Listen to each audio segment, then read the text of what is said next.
Ryse combat is about the player stepping in the shoes of our main guy, Marius Titus.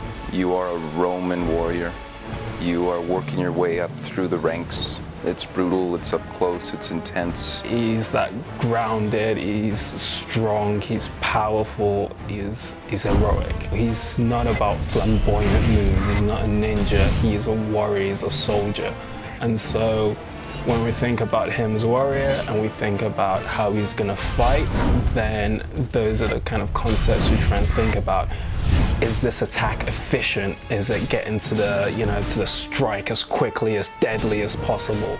And is it powerful? Is it strong? When he throws his shield, is all his weight behind it, so when it slams, it really slams. We actually worked with an expert on Roman fighting and combat strategies to gather some knowledge about how to handle weapons and shields and all that kind of stuff. And that was really helpful for us. We had the chance to play a bit with some actual equipment, and that was really insightful for us. For my first date, I brought two big gun cases full of swords and weapons, and I brought a Roman armor, a Roman helmet, two different kinds of shields. I brought a Celtic shield, I brought a Roman shield, so that they can touch real weapons and see, how they look, what's the weight, what's the size, all that. He would tell us, if you're standing, how will your body move to attack behind you or attack in a different direction. And it was really interesting because he had some things and poses that we maybe would not have thought about. Every single action you have in Ryse can flow in and out of each other. So it gives the player maximum flexibility. So I can block this enemy, I can attack this one, I can push this one away, and I can throw my pilum at a guy who's an incoming attacker. And what it does is it gives you the ability to kind of, create your own language. Marius does not attack one guy and finish him and then stop and then move to the other guy. It really means he's attacking this one and then goes to a different guy and then another guy, push, deflect, stab. So he can all do that continuously as long as you're chaining the combos correctly. Based on the type of enemy you're dealing with, there'll be a way to defeat him.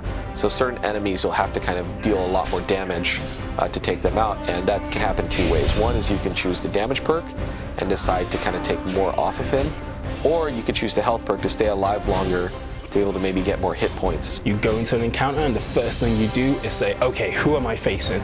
What can I do? And then the next one could be completely different because you've got a completely different setup. And on top of that, we have this layer where they work together. And that's when things get even more interesting because they'll attack differently when they've got different supporting AIs around them. And so that takes the intensity up to a different stage. The player can switch from one action to another action, from one AI to another AI.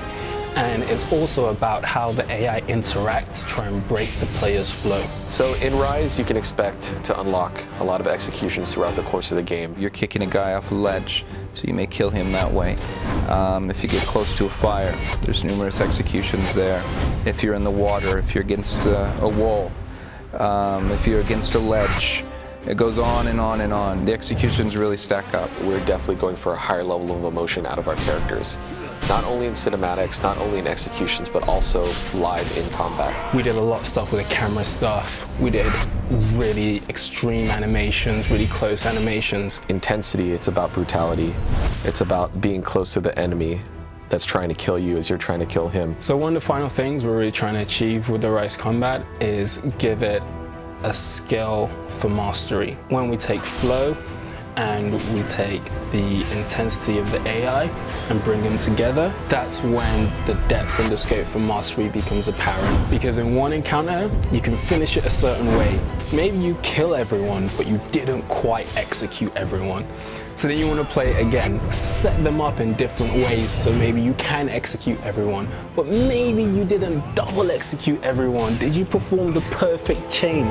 Was your flow from beginning to end this seamless, smooth transition from move to move, enemy to enemy, where you've got them all set up in this perfect state and you just push the trigger button and they all just fall? An important aspect of kind of doing this whole game is this, idea that, we can create a combat system where you can be more emotionally engaged to what your player is actually doing.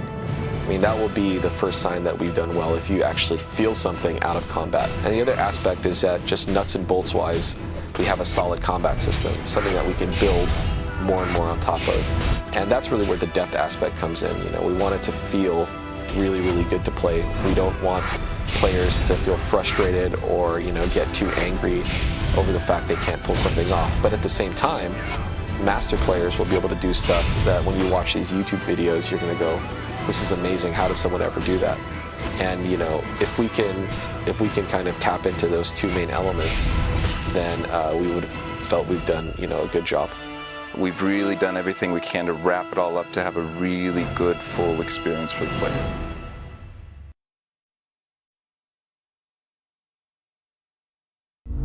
Achieved with CryEngine.